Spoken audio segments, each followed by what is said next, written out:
ॐ श्रीगुरुभ्यो नमः। हरि ओम्।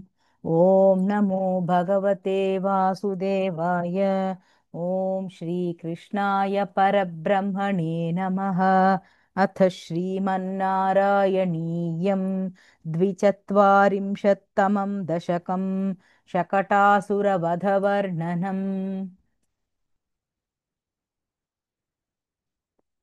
कदापि जन्मर्क्षदिने तव प्रभो निमन्त्रितज्ञातिवधूमहीसुरा महानसस्त्वां सविधे निधाय सा महानसादौ ववृते व्रजेश्वरी।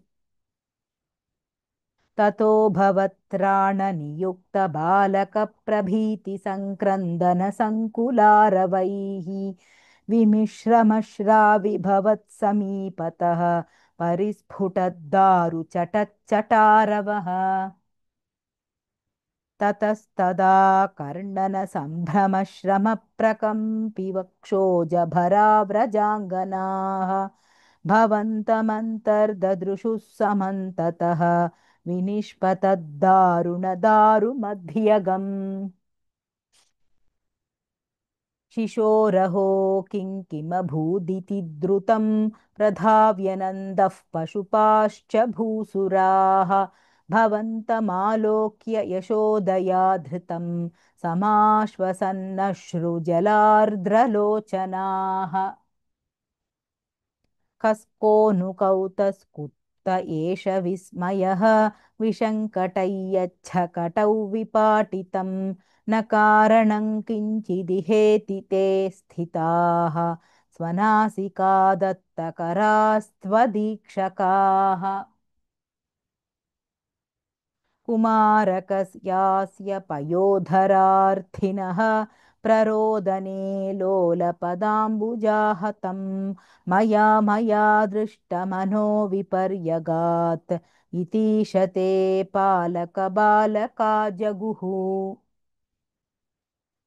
भिया तदा किञ्चिदजानतामिदं कुमारकाणामतिदुर्घटौ वचः भवत्प्रभावाविदुरैरितीरितं मनागिवाशङ्क्यत दृष्टपूतनैः।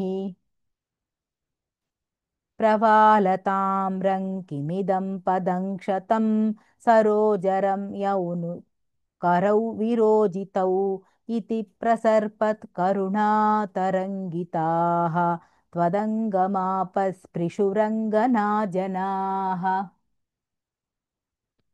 अये सुतं देहि जगत्पतेः कृपातरङ्गपातात् परिपातमद्य मे इति स्म सङ्गृह्य पिता त्वदङ्गकं मुहुर्मुहुश्लिष्यति जातकण्टकः।